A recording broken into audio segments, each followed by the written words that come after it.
ചേട്ടാ നമസ്കാരം. നമസ്കാരം. ഇറാന്റെ യുദ്ധം മറ്റുള്ള രാജ്യങ്ങളിലേക്കും വ്യാപിക്കുകയാണ് ബിജേട്ട. യുക്രൈൻ നിരന്തരമായി ഇറാന്റെ കപ്പലുകളെ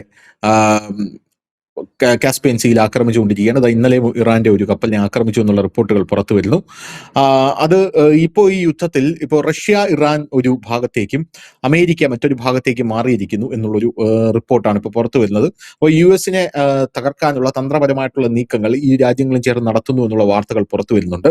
പിന്നെ ഈ ഇറാനെ സംബന്ധിച്ചിടത്തോളം ഇറാന്റെ പിന്നിലുള്ള വൻ ശക്തി റഷ്യയാണെന്ന് എല്ലാവർക്കും അറിയാം. അതുകൊണ്ട് തന്നെ ഇറാൻ ഓരോ ദിവസം കഴിയും തോറും ഓരോരോ പുതിയ ആയുധങ്ങൾ വികസിപ്പിച്ചു കൊണ്ടുവരികയാണ്. ഇപ്പോൾ ഖൈബർ ഷഖാൻ എന്ന് പറയുന്ന ഒരു മിസൈലാണ് ഇവർ വികസിപ്പിച്ചു കൊണ്ടുവന്നിരിക്കുന്നത്. ഇത് അമേരിക്കയ്ക്കെതിരെ യഥേഷ്ടം എടുത്ത് പ്രയോഗിക്കാനായിട്ട് അവർക്ക് സാധിക്കും. തന്ത്രപരമായിട്ടുള്ള നീക്കങ്ങളാണിത്. സാങ്കേതികമായിട്ട് വളരെ മികച്ച മിസൈലാണിത്. പോരാത്തതിന് ഇതിന്റെ ചെലവ് വളരെ കുറവാണ്. കുറഞ്ഞ ചെലവിൽ ഇതിനെ നിർമ്മിക്കാനായിട്ട് സാധിക്കും. അപ്പോൾ ആ മിസൈലുകൾ കൊണ്ടുവന്ന് സ്വന്തം തന്ത്രങ്ങളെ തന്നെ നവീകരിച്ചാണ് ഇറാൻ ഇപ്പോൾ മുന്നോട്ടേക്ക് വരുന്നത് എന്നുള്ള വാർത്തകൾ പുറത്തു വരുന്നുണ്ട്. അതിനിടയിൽ അമേരിക്ക തകരുകയാണ്. അമേരിക്ക ഒരു സൈഡിൽ നിന്ന് അവർക്ക് ആയുധങ്ങൾ കുറഞ്ഞു തുടങ്ങി, അവർക്ക് സാമ്പത്തികമായിട്ട് വലിയ രീതിയിലുള്ള പ്രശ്നങ്ങൾ ഉണ്ടാകുന്നു. അങ്ങനെ വലിയ രീതി അതിൻ്റെ ഇടയിൽ ഇപ്പോൾ റഷ്യ യൂറോപ്പിലേക്ക് കടന്നു കയറിയാൽ അവിടെ അവർ F-16 F-35 അടക്കമുള്ള വിമാനങ്ങൾ വിന്യസിച്ചു തുടങ്ങിയിരിക്കുന്നു. അങ്ങനെ മൊത്തത്തിൽ കലങ്ങി മറിയുകയാണ് ഈ മിഡിൽ ഈസ്റ്റിലെ സാഹചര്യം. മിഡിൽ ഈസ്റ്റിൽ നിന്ന് മാറി അതിപ്പോൾ യൂറോപ്യൻ കൺട്രീസിലേക്ക് കൂടെ ആ ഒരു ഭീതി വ്യാപിച്ചിരിക്കുന്നു എന്നുള്ളതാണ് പ്രധാനപ്പെട്ട കാര്യം. നമ്മൾ ഈ CJP AJP എന്നൊക്കെ പറഞ്ഞ് നടക്കുന്നതുകൊണ്ട് നമ്മളിത് വലിയ ശ്രദ്ധ കൊടുക്കാത്തതാണ്. അല്ലെങ്കിൽ ഇപ്പോഴുള്ളതിൽ വെച്ച് ഏറ്റവും വലിയ വാർത്തയാണ് ഇതെന്ന് പറയുന്നത്. ഇത് വലിയ രീതിയിലുള്ള പ്രശ്നം എല്ലാ രാജ്യങ്ങൾക്കും സൃഷ്ടിക്കാൻ സാധ്യതയുണ്ട്. അപ്പോൾ എന്താണ് ഇതിന്റെ തുടർ നടപടികൾ ഉണ്ടാകാനായി പോകുന്നത്? അമേരിക്കയ്ക്ക് ഇതൊക്കെ ഡീൽ ചെയ്യാനായിട്ട് സാധിക്കുമോ?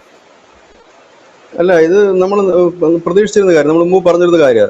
ഇപ്പൊ പരസ്യമായില്ലേ, ഇപ്പൊ റഷ്യ ഇറാൻ സംയുക്തമായി നീങ്ങുന്ന ഒരു രീതിയിലേക്ക് കാര്യങ്ങൾ മാറി. അതിനൊരു വഴിമരുന്നിട്ടത് ഉക്രൈൻ ആണെന്ന് തന്നെ പറയേണ്ടി വരും. കാരണം കാസ്പിയൻ കടലിടുക്കിൽ ഇറാന്റെ ഷിപ്പ് ആക്രമിക്കുന്നു, വാണിജ്യ കപ്പലിനാണ് ആക്രമിക്കുന്നത്. അവരുടെ ഒരു പൗരൻ കൊല്ലപ്പെട്ടു എന്ന് മാത്രമല്ല, അതിലൊരു വലിയ പ്രതിഷേധം ടെഹ്റാൻ അറിയിച്ചിട്ട് പറഞ്ഞ് ഞങ്ങൾ പ്രതികാര നടപടികൾ ചെയ്യുമെന്ന് പറഞ്ഞപ്പോൾ വീണ്ടും ഒരു ഷിപ്പ് കൂടെ ആക്രമിച്ചിട്ടുണ്ട്.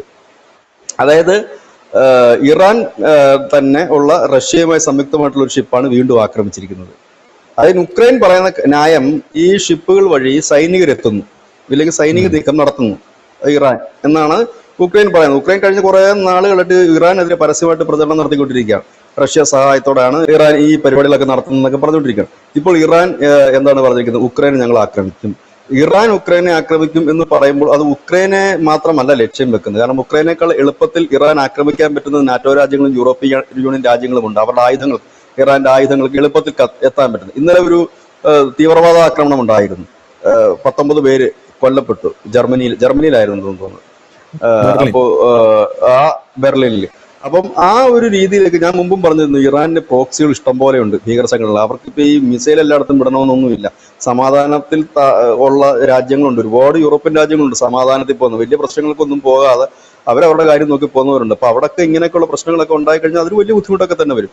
ഇപ്പോൾ പരസ്യമായിട്ട് ഇറാൻ പറഞ്ഞു കഴിഞ്ഞു, ഞങ്ങൾ റഷ്യക്കൊപ്പം ചേരുകയാണ്, ഞങ്ങൾ നിങ്ങളെ ആക്രമിക്കാൻ പോവുകയാണ് എന്ന് പറയുമ്പോൾ സ്വാഭാവികമായി തന്നെ ഇതിന്റെ ഒരു പശ്ചാത്തലത്തിൽ കൂടി ആകണം ഒരുപക്ഷെ അമേരിക്ക ഈ പറയുന്ന വെടിനിർത്തലിലേക്ക് പോയത്. മുമ്പ് നമ്മൾ പറഞ്ഞ കണക്ക് ഈ അവസരം, ഈ യുദ്ധം നീണ്ടുപോയാൽ അത് ഏറ്റവും കൂടുതൽ മുതലെടുക്കാൻ പോകുന്ന ഒരു രാജ്യം ചൈനയായിരിക്കും എന്നാണ് പറയുന്നത്.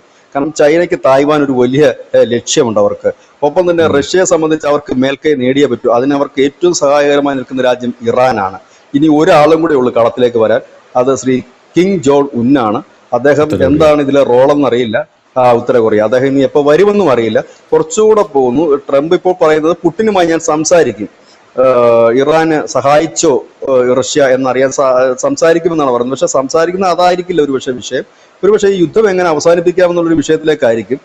ഇവിടെ തുടക്കം മുതലേ പറയുന്ന ഒരു കാര്യമുണ്ട്, ഇറാനും അമേരിക്കയും തമ്മിൽ നടത്തുന്ന ഈ ചർച്ചകൾക്ക് പകരം അവർ ചെയ്യേണ്ടിയിരുന്ന ഒരു കാര്യം, എനിക്ക് തോന്നുന്ന ഒരു ഐഡിയ ആണ്, എനിക്ക് തോന്നുന്ന ഒരു ആശയം, അവർ ചെയ്യേണ്ടിയിരുന്ന ഒരു കാര്യം ഇറാനൊപ്പം റഷ്യൻ പ്രതിനിധികളെ കൂടെ പങ്കെടുപ്പിക്കണമായിരുന്നു ആ ചർച്ചകളിൽ.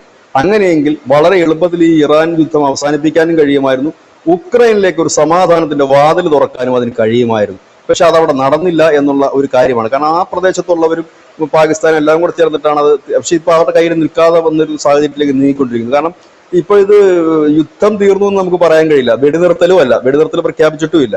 പകരം ഇപ്പൊ സ്റ്റോപ്പ് ചെയ്ത് വെച്ചിരിക്കുന്നു. ഇറാൻ പറയുന്നത് ഞങ്ങൾക്കെതിരെ ആക്രമണം വന്ന് ഞങ്ങൾ തിരിച്ചടിക്കും. അപ്പൊ ഏത് നിമിഷവും ആരെങ്കിലും ഒരു മിസൈൽ വിട്ടാൽ അങ്ങോട്ടും ഇങ്ങോട്ടും വീണ്ടും പണി നടക്കും എന്നൊരു ഘട്ടത്തിലാണ് ഇവിടെ നിൽക്കുന്നത്. പക്ഷേ ഈ റഷ്യ മുമ്പ് പറഞ്ഞിരുന്നതാണ് ഞങ്ങൾ കൂടെ വരാം ഇതിന്റെ ഇടനിലക്ക്, അവരെ കൂടെ വിശ്വാസികൾ എടുത്തുകൊണ്ട് അവരെ കൂടെ ഇതിന്റെ ഇടനിലക്കുടെ പാർട്ടാക്കണമായിരുന്നു. പക്ഷെ അതിന് അവർക്ക് ആർക്കും താല്പര്യമില്ലാതെ പോയി എന്നുള്ളതാണ്. ഇടയ്ക്ക് ഇറാൻ പറയുകയും ചെയ്തു, ഞങ്ങളുടെ സമ്പുഷ്ട യുറേനിയം ഞങ്ങൾ റഷ്യക്ക് നൽകിക്കൊള്ളാം, റഷ്യ ആകുമ്പോൾ നിങ്ങൾക്ക് പ്രശ്നമില്ലല്ലോ എന്ന് പറയുകയും ചെയ്തു. ഇനി അത് വേണ്ട, റഷ്യയെ കൂടെ നിങ്ങൾ പങ്കെടുപ്പിക്കുമെന്ന് ഇറാൻ പറയുന്ന ഒരു സാഹചര്യം കൂടി വന്നിരുന്നു. ഇപ്പോഴെന്തായി? ഇപ്പം അതെല്ലാം കൂടെ ഒരു സൈഡിലേക്ക് മാറിക്കഴിഞ്ഞിരിക്കും. ഇനി ഇത് തീർക്കുക എന്ന് പറഞ്ഞാൽ വളരെ വേഗത്തിൽ തിരക്കിട്ടൊരു നീക്കത്തിലേക്ക് ഒരുപക്ഷെ അമേരിക്ക കടന്നേക്കും. ഇത് നീക്കാറുണ്ട് അവർ യുദ്ധത്തിലേക്ക് ഉടനെ പോകുമെന്ന് എനിക്ക് തോന്നുന്നില്ല. കാരണം ഈ രണ്ടുപേരും കൂടെയാണ് യുദ്ധത്തിന് ഇറങ്ങുന്നതെങ്കിൽ, ഇറാനും റഷ്യയും കൂടെയാണ് ഇറങ്ങുന്നതെങ്കിൽ അത് ഒരുപാട് രാജ്യങ്ങളെ ബാധിക്കും. ആ ഒരുപാട് രാജ്യങ്ങളെ ബാധിക്കാൻ ഒരുപക്ഷെ അമേരിക്ക ആഗ്രഹിക്കുന്നുണ്ടാകില്ല. കാരണം ഇത് രണ്ടുപേരുടെ പ്രശ്നം എന്താണെന്ന് വെച്ചാൽ ഇത് അവിടെയും ഇവിടെയും കിടക്കുന്നവർക്കാണ്. ഈ അമേരിക്ക ആണെങ്കിലും റഷ്യയെ പോയി അറ്റാക്ക് ചെയ്യുക എന്നുള്ള പ്രശ്നമാണ്. ഇതിന്റെ അടക്കെ അടി മേടിക്കുന്ന മുഴുവൻ കൊച്ചു കുഞ്ഞു രാജ്യങ്ങളുണ്ട്, ഈ യൂറോപ്യൻ രാജ്യങ്ങൾ. അവർക്കായിരിക്കും ഈ കിട്ടുന്ന പണി മുഴുവൻ കിട്ടുന്നത്. ബാക്കിയുള്ളവർക്കൊന്നും വലിയ എഫക്റ്റ് ഇല്ല, അങ്ങോട്ടും ഇങ്ങോട്ടൊന്നും ഇവർ മുട്ടാനും സാധ്യതയില്ല. അതൊക്കെ ഒരു വലിയ വിഷയമാണ്. അതുകൊണ്ട് തന്നെ ചിലപ്പോൾ ഇത് എല്ലാവരും കൂടെ ഇടപെട്ടിട്ട് ഇത് എവിടെയെങ്കിലുമൊക്കെ ഒരു കോംപ്രമൈസിന് വേണ്ടി ശ്രമിക്കുമായിരിക്കും. ഇല്ലെങ്കിൽ യുദ്ധം അവസാനിപ്പിക്കാനുള്ള ഒരു നീക്കം നടക്കുമായിരിക്കും. പക്ഷേ യുക്രൈൻ്റെത് എങ്ങനെ, ഇറാൻ്റെത് പിന്നെ ചർച്ചയിലൂടെ ഏകദേശം തീർക്കാൻ കഴിയും. കാരണം ഈ ആണവായുധമാണല്ലോ പ്രശ്നം. അത് ഏതെങ്കിലും രണ്ട് ഗോഡൌണ് ബോംബിട്ടുകൊണ്ട് ആ ഒരു പ്രശ്നം തീർക്കാൻ പറ്റും. പക്ഷെ ഇവിടെ അതല്ലല്ലോ പ്രശ്നം. ഇവിടെ എന്ന് പറഞ്ഞാല് സെലൻസ്കി പറയുന്നത് പിടിച്ചെടുത്ത് റഷ്യ പിടിച്ചെടുത്തെന്ന് പറയുന്നത് മണ്ണൊന്നും ഞങ്ങൾക്ക് വിട്ടുകൊടുക്കാൻ പറ്റില്ല, 1 ഇഞ്ച് മണ്ണ് ഇവിടുന്ന് കൊടുക്കാൻ പറ്റില്ല എന്ന് പറയുന്നത്. റഷ്യ ആണെങ്കിൽ ആ കടുംപിടുത്തത്തിൽ നിൽക്കുന്നു. അവിടെ എന്ത് സമവായത്തിലേക്ക് എത്താൻ പറ്റുമെന്നുള്ളതാണ് പ്രശ്നം.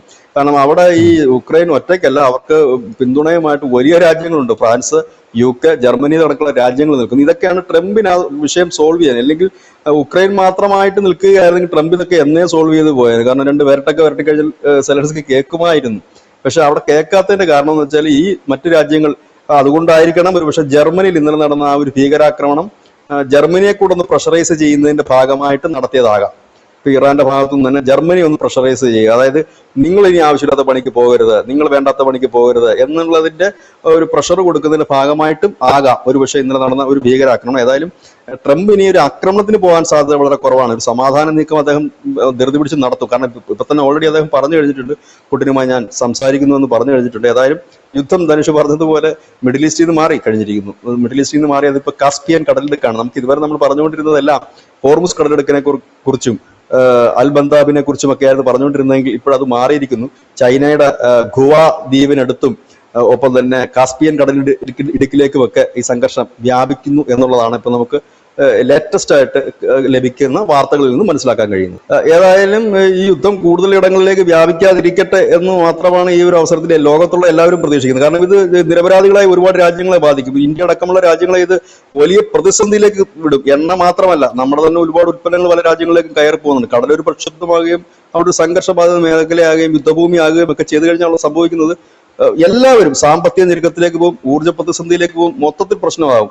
ഇപ്പോൾ തന്നെ പലരും യുദ്ധം കണ്ട് രസിച്ചിരുന്നവർ പലരും ഇപ്പോൾ പിൻവലിഞ്ഞിരിക്കുന്നു. അത്തരം കമന്റുകൾ പോലും ഇപ്പൊ നമുക്ക് വരുന്നില്ല. യുദ്ധം എങ്ങനെയുണ്ട്, എങ്ങനെ നടക്കുമെന്ന്. ഇപ്പൊ എല്ലാവർക്കും ഇത് എങ്ങനെ തീരുമെന്നുള്ളതാണ്.